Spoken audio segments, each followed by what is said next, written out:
할렐루야. 네, 오늘은 웨스트민스터 신앙고백서 16장 선행 두 번째 시간입니다.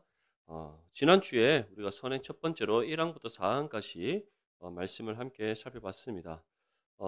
이제 이 선행까지 시작되는 이 중요한 교리가 웨스트민스터 신앙고백서 11장 10장 초력 있는 부르심부터 시작해서 11장에 칭의가 나오고 그리고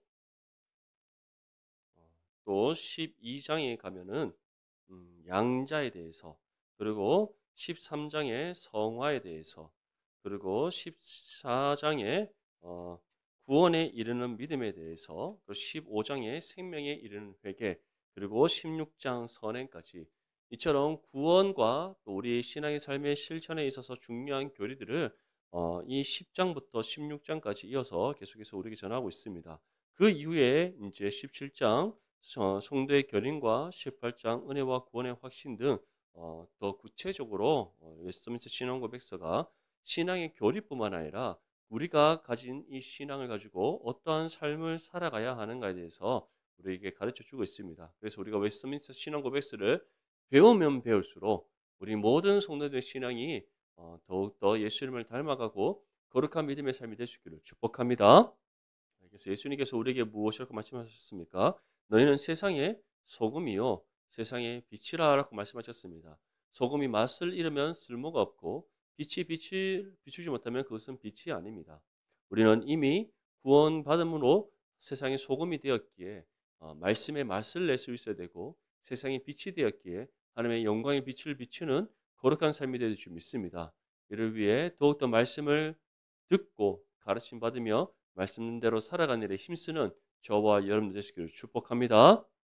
예, 먼저 우리 오늘 5항부터 7항까지 선행의 5항부터 7항까지 함께 살펴보도록 하겠습니다. 먼저 5항의 1번입니다. 선행을 통해서 구원에 대한 공로를 쌓을 수 있는가라고 우리에게 질문하고 있는데 우리가 지난주에 함께 살펴봤듯이 선행으로 구원받을 수 있습니까? 없습니까? 선행으로는 결코 구원받을 수가 없습니다. 오직 예수님을 믿음으로 구원받습니다. 믿습니까? 예, 오직 유일한 방법입니다. 구원받을 수 있는 유일한 방법, 예수님을 믿는 것. 그래서 이 믿음은 또 어디에서 난다? 말씀을 들으면서 난다. 그래서 말씀을 듣고 가르침 받는 일에 힘써야 되고 또 우리가 말씀을 들음으로 믿음으로도 구원받았다면 말씀대로 살아감이 마땅하다는 것을 다시금 믿을 수 있기를 소망합니다. 이처럼 선행을 통해서 구원에 대한 공로를 쌓을 수 있나? 선행을 통해서 구원받을 수 없기 때문에 선행을 통해서 구원에 대한 공로 또한 쌓을 수 없습니다. 그래서 5항의 첫 번째 줄 보면 영생을 공로로 얻을 수가 없다. 로마 가톨릭에서는 선행으로 믿음으로 구원받는 것이 아니라 믿음과 함께 선행의 공로로 구원받는다라고 말합니다. 그런데 그들이 선행의 공로를 쌓지 못했을 때 또는 그들의 교리에 입각해서 부족했을 때 어떠한 사람이 죽고 난 이후에는 바로 천국에 들어가는 것이 아니라 이처럼 선행의 공로를 제대로 쌓지 못한 사람들은 연옥이라는 중간 상태에 머문다라고 그들은 주장합니다. 성경에 연옥이라는 것이 있습니까? 없습니다. 성경은 두 가지. 구원받은 성도는 천국에 들어가고 구원받지 못한 죄인들은 멸망에 이른다. 이 두 가지밖에 없습니다. 정해져 있는 결과입니다. 그런데 그들은 이 연옥이라는 성경에도 없는 그런 장소를 만들어서 사람들을 미혹합니다. 그래서 이 연옥에 있는 사람들이 부족한 공로를 채워서 천국에 들어갈 수 있는 방법이 있습니다. 그 방법이 무엇입니까? 아직 죽지 않고 살아있는 가족들이 이 먼저 죽은 가족들을 위해서 연옥에 있는 그 가족이 천국에 들어갈 수 있도록 합당한 헌금, 면죄부에 합당한 헌금을 드리면 3층 천의 하늘의 세 가지 문을 여는 모자를 쓰고 있는 교황이 그 명부를 보고 기도를 해주는 겁니다. 그러면 어떠한 역사가 일어나는지 아십니까? 눈에 보이지 않지만 눈으로 확인할 수 없습니다. 눈으로 확인할 수 없지만 그들은 그것을 믿는 거죠. 우리 교황이 세 가지 하늘의 문을 여는 기도를 드렸기 때문에 우리의 헌금으로 이제 연옥에 있던 가족이 천국에 들어간다고 그들은 믿는 겁니다. 거의 뭐 맞죠? 전설에 나오는 고향 전설의 고향에 나오는 소설 같은 얘기입니다. 근데 로마 가톨릭은 그 얘기를 믿습니다. 그것도 그들에게 잘못된 신앙인 거죠. 하지만 성경은 우리에게 무엇이라고 말씀합니까? 그런 것은 없습니다. 영생을 공로로 쌓을 수 없습니다. 오직 무엇으로 구원받는다? 예수님을 믿음으로 구원받는 줄 믿습니다. 그래서 로마서 4장 2절 말씀에 만일 아브라함이 행위로서 의롭다 하심을 받았으면 자랑할 것이 있으려니와 하나님 앞에서는 없느니라. 아브라함이 의롭다 인정받은 것, 아브라함이 믿음의 조상이 된 것 다 무엇입니까? 전적인 하나님의 은혜입니다. 그의 공로로 된 것이 아닙니다. 그렇기에 아브라함이 하나님 앞에서 자랑할 것이 아무것도 없다는 것을 성경이 분명히 우리에게 전하고 있습니다. 사랑하는 성도 여러분, 이처럼 우리 또한 하나님의 은혜 가운데 믿음으로 구원받았기에 우리는 자랑할 것이 없고 오히려 믿음의 겸손함으로 하나님의 영광을 위한 삶을 살아야 될 줄 믿습니다. 이번에 선행이 성령의 도우심을 통해서 이루어지지 않고 우리 자신의 힘으로 이루어지면 가치가 있나요? 다시 말하면 우리의 선행, 믿음의 선한 삶이 우리의 힘으로 이루어질 수 있습니까? 네, 없습니다. 우리에게는 그럴 만한 능력이 없습니다. 한번 우리의 삶을 돌아보십시오. 멀리 갈 필요도 없습니다. 오늘 하루의 삶을 한번 돌아보십시오. 우리가 정말 오늘 오전 예배부터 또는 그 이전 새벽부터 새벽에 하나님 앞에 또 예배 드리고 오전 예배 열심히 드리고 점심 먹고 또 사랑방 모임 갖고 지금 오후 예배 드리는 이 시간 우리의 삶을 돌아봤을 때 오늘은 우리가 거룩한 주일을 맞아 하나님 앞에 예배 드렸기 때문에 정말 티끌만큼 우리에게는 부정한 것이 없어. 오늘 하루만은 내가 정말 완벽해. 그렇게 말할 수 있는 분이 있으십니까? 아무도 없습니다. 맞죠? 우리에게는 그럴 만한 자신감도 없고 우리 성도님들은 워낙 또 믿음의 겸손함을 갖추고 계시기 때문에 나의 나됨을 우리가 잘 알기 때문에 그렇게 말할 수 있는 사람은 아무도 없습니다. 왜냐하면 스쳐 지나가는 우리의 생각 속에도 불의함이 있고 우리가 정말 의식하지 못한 채 내뱉는 말 속에서도 우리의 부정함이 있기 때문입니다.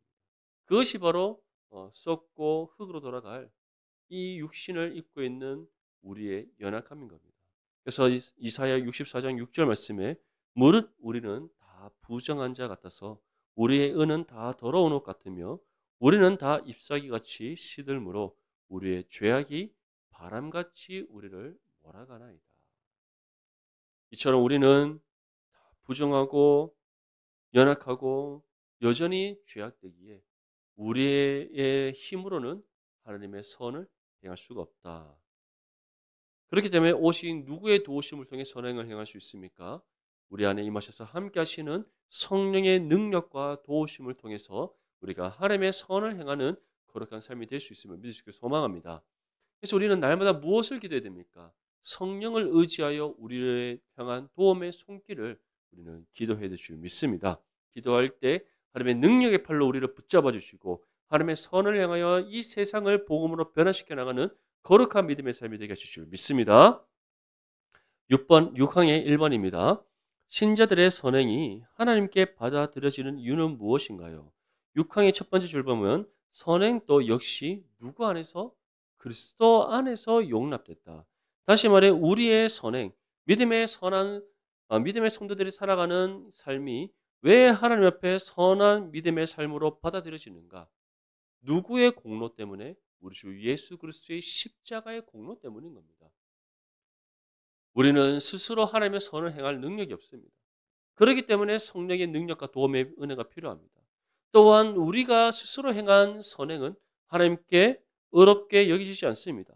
그렇기 때문에 우리를 위해 친히 십자가의 죽음과 부활을 통해 십자가의 의를 이루신 예수님의 그 십자가의 공로가 필요한 겁니다.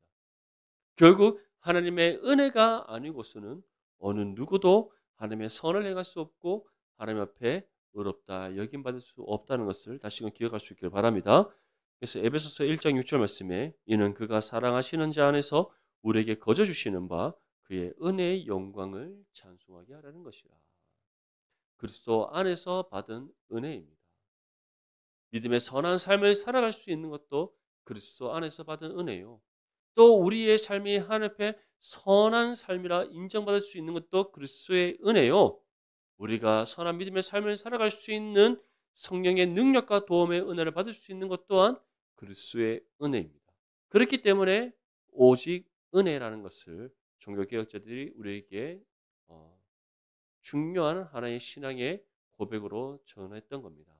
사랑하는 성도 여러분, 이 사실을 다시금 기억하면서 정말 우리에게 베푸신 하나님의 은혜에 날마다 감사함으로 영광 올려드릴 수 있기를 간절히 소망합니다.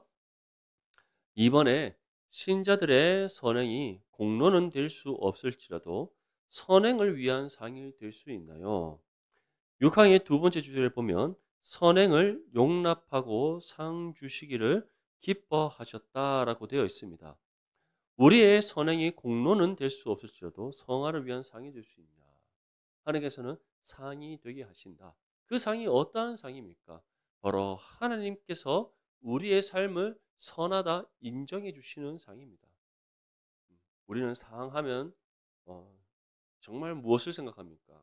뭔가 내 손에 쥐어지는 거, 내 몸으로 경험되어지는 거, 뭔가 나에게 득이 되는 것을 생각하는데 하나님께서는 물론 필요한 것 채워주십니다. 아멘? 구하는 것 얻게 하십니다. 이때 크게 아멘 하셔야 됩니다. 찾는 거 찾게 하십니다. 두드리는 응답이면 어떻게 하십니까? 열리게 하십니다. 할렐루야. 하지만 그보다 더 좋은 것을 우리에게 주신다라고 하셨는데 그것이 무엇입니까? 우리에게 필요한 것 하나님께서 때를 따라 공급해 주시는 은혜인 줄 믿습니다. 아멘. 그래서 성화를 위한 상이 선행의 공로가 선행의 삶이 성화를 위한 상이 될 수 있습니다. 그래서 성화를 위한 상이 무엇이겠습니까?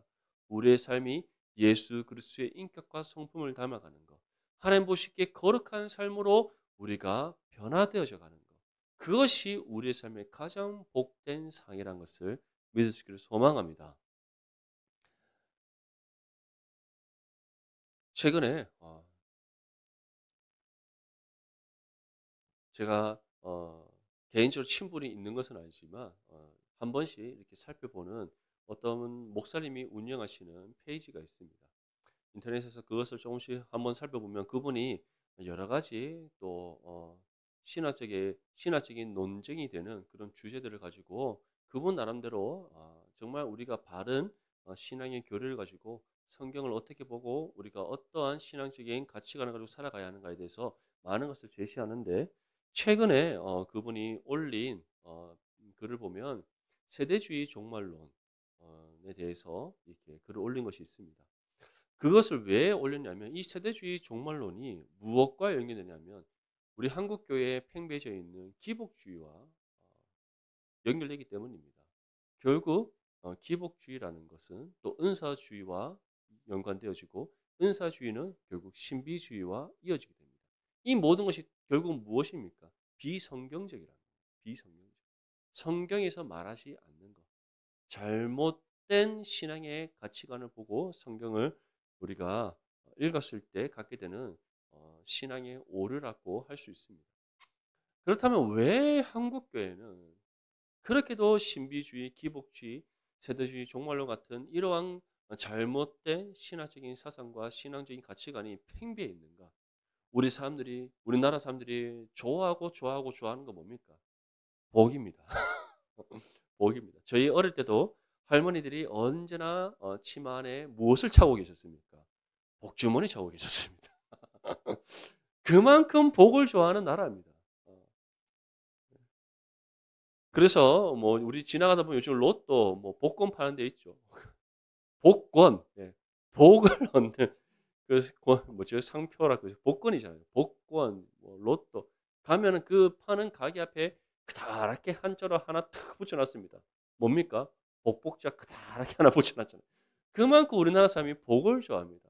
그래서 우리는 하나님을 믿는다, 하나님을 섬긴다. 이 모든 것이 우리의 삶에 무엇과 연결되기를 원한다는 겁니까? 실제적인 삶의 복으로 이어지기를 원한다는 겁니다.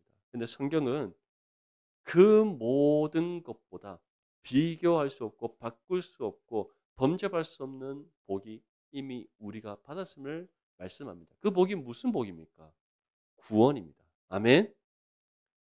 그렇기 때문에 그 외의 것은 우리에게 중요하지 않은 겁니다. 만약에 정말 복받은 우리가 말하는 그런 기복주의적인 가치관으로 따져본다면 사도 바울은 하나님 앞에 저주받은 인생입니다. 예수님의 제자들은 하나님의 심판의 저주를 받은 삶입니다. 그렇지 않겠습니까? 사도 바울이 재산이 있었습니까?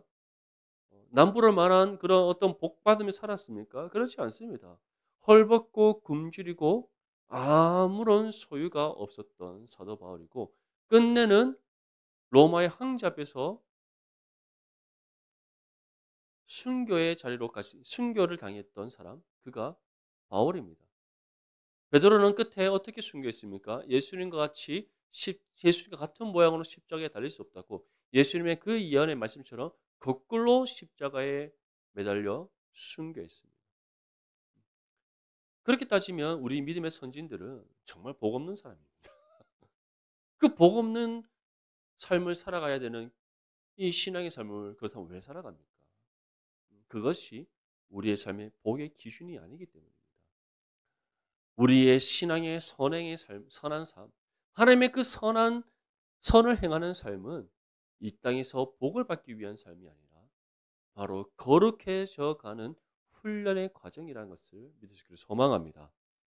그래서 마태복음 25장 21절 말씀에 그 주인이 이르되 잘하였도다. 착하고 충성된 종아 네가 적은 일에 충성하였음에 내가 많은 것을 네게 맡기리니 네 주인의 즐거움에 참여할지어다. 여기서 우리의 삶의 주인 되신 하나님께서 맡기시는 일이란 무엇입니까? 돈 잘 버는 일입니까? 아닙니다. 맞죠? 그런 일이 아닙니다. 주님께서 맡기시는 일은 땅 끝까지 이르러 무엇이 되라? 내 증인이 되라. 주어진 복음의 사명을 힘써 감당하는 삶을 뜻하는 겁니다. 그 일이 세상 사람들의 관점에서는 보잘것없고 가치 없는 일을 할지라도 하나님 보시기에는 가장 은혜롭고 복된 일이라는 사실을 믿으시기를 소망합니다. 그리고 그런 복음의 사명을 정말 우리의 믿음의 희생과 헌신으로 온전히 감당할 때 우리에게 어떠한 은혜가 있습니까? 영원한 하나님의 나라에서 영생을 사는 은혜가 있는 줄 믿습니다. 7항의 1번입니다.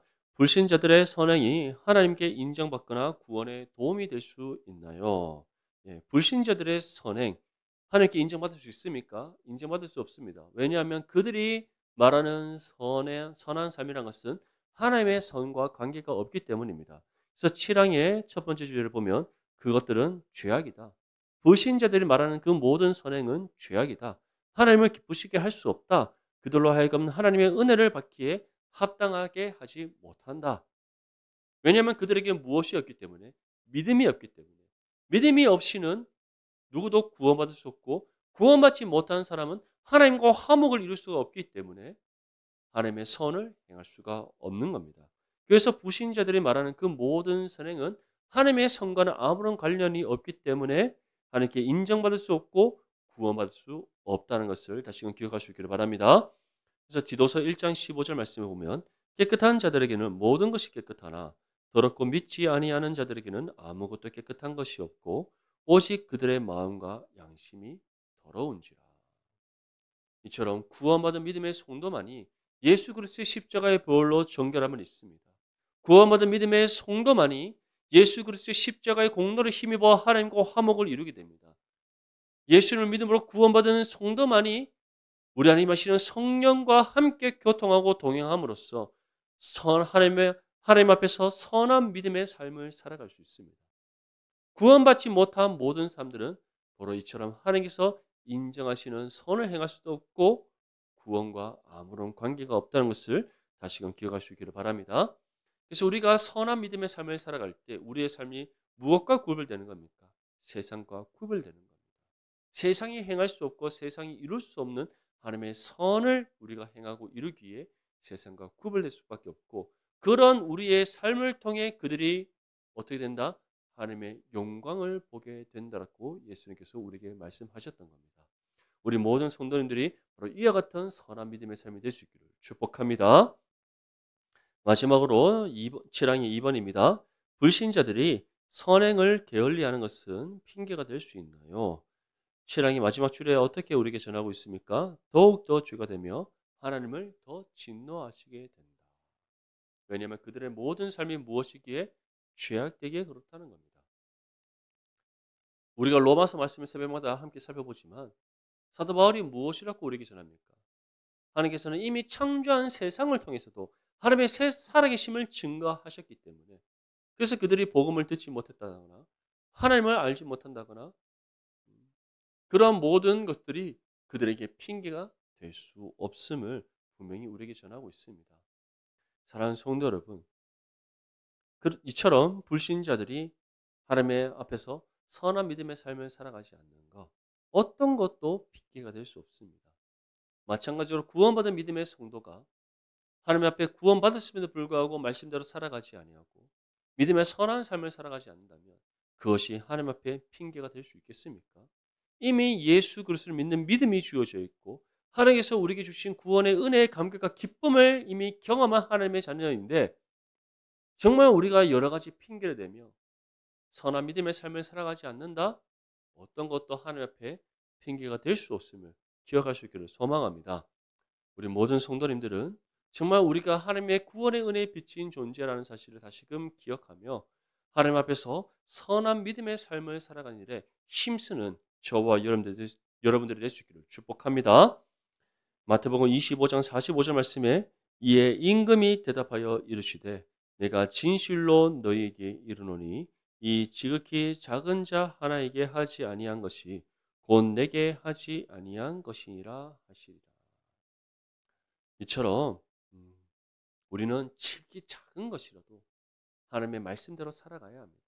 그래서 우리 교회의 실천상 무엇입니까? 아주 중요한 거, 복음과 삶의 일치를 이루는 교회입니다. 너무나 중요합니다. 우리가 복음을 삶으로 살아가지 않으면서 어떻게 하나님 앞에 믿음의 선한 삶을 살아갈 수 있겠습니까? 우리가 복음을 삶으로 살아가지 않으면서 우리 입술로 복음을 전해본들 그 복음에 어떠한 영향력이 있겠습니까? 정말 저와 여러분들의 삶이 정말 복음을 삶으로 살아내는 삶이 되어서 하나님의 살아계심을 증거하고 거룩한 선한 믿음의 삶이 되어서 하나님 앞에 착하고 충성된 자를 칭찬받으며 또 복음의 선한 능력을 행하여서 하나님의 구원을 이루어가는 거룩한 믿음의 삶이 될 수 있기를 축복합니다. 오늘날 이 시대에 정말 신앙의 삶을 살아감이 쉽지 않습니다. 얼마나 힘듭니까? 힘듦이 느껴지지 않으면 돌아보셔야 됩니다. 왜 요즘 내가 힘들지 않지?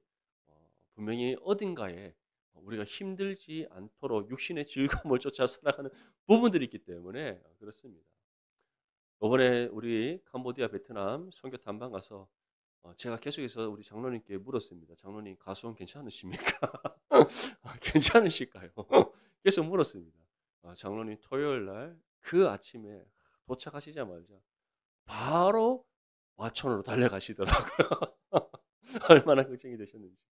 그 한마디로 농부가 정말 피땀 흘려 하루라도 게을리하지 아니하고 그 자신에게 주어진 일을 감당하지 않으면 어떻게 되겠습니까? 온 밭에 가라지가 솟아나고 정말 아름다운 열매가 맺어질 수가 없습니다. 이번에 캄보디아 갔더니 캄보디아는 농경사회입니다. 아직까지도 농경사회고 정말 우리 한 50년대, 60년대 한국 사회의 모습을 그대로 보여주고 있습니다. 그런데 농경 기술이 없어요. 축산 기술도 없습니다.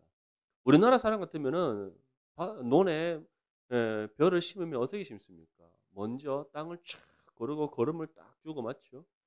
그리고 모는 따로 탁 심어놨다가 때가 되면 탁탁탁 심고 그리고 농약 뿌리고 가라지 다 걷어내고. 그래서 장로님이 인터넷 찾아보니까 한 마지 200평에 한 400kg에서 500kg 정도의 쌀을 거둔다고 합니다. 근데 그분들 보통 1인당 한 500평 땅이 있는데 많이 거두면 쌀을 100kg 거둔다. 정말 심각한 거죠. 왜 그런지 아십니까? 그분들은 그냥 논에다 땅에다 씨 뿌리고 물 채워놓고는 벼가 다 자랄 때까지 아무것도 안 하고 그대로 내버려 둡니다. 벼가 제대로 자랄까요? 자랄 수가 없는 거죠. 소는 어떻게 키우는가? 알아서 풀어서 자기 먹을 거 챙겨 먹으라고 놔둡니다. 소가 빼짝 말랐어요. 소가 자기 몸무게를 그 마른 몸도 지탱할 힘이 없어서 다 앉아있고 배고프면 슥슥 일어나서 걷지도 못합니다. 터벅터벅거리면서 제대로 난 풀도 아닌 그 풀을 그냥 먹고 자랍니다. 우리나라 같으면 어떻게 하겠어요? 쌀농사 제대로 싹 짓고 거둔 그 모든 그 뭐죠? 그 벼를 다 가져갖고 우리가 요물 만들어갖고 먹이지 않습니까? 그러니까 소가 포동포동 사라질 건데 그런 농경 기술이나 축산 기술이 없으니까 그냥 살아가는 거예요. 결국 이처럼 게으른 농부는 제대로 된 알곡을 거둘 수 없고 게으른 축산자는 결코 자신의 소유의 소를 제대로 기를 수가 없습니다. 하지만 부지런한 농부는 어떻습니까? 새벽을 깨워 논을 일구고 농사를 짓기에 풍성한 알곡을 거두게 되는 겁니다. 사랑하는 성도 여러분, 우리에게 주어진 선한 믿음의 삶은 하나님 앞에 충성되게 성실히 감당함이 마땅한 줄 믿습니다. 이것이 구원의 은혜에 또는 때를 따라 우리에게 공급해 주시는 하나님의 은혜에 영원전부터 영원토록 사랑하시는 하나님의 그 은혜와 사랑에 합당한 믿음의 삶인 줄 믿습니다. 이 믿음의 선한 삶을 우리가 함께 힘써 살아내어서 세상 가운데 선한 하나님의 은혜의 영향력을 미치고 하나님의 구원을 이뤄가는 우리 내당 중보교회 되시기를 주님의 이름으로 축복합니다. 이 시간 우리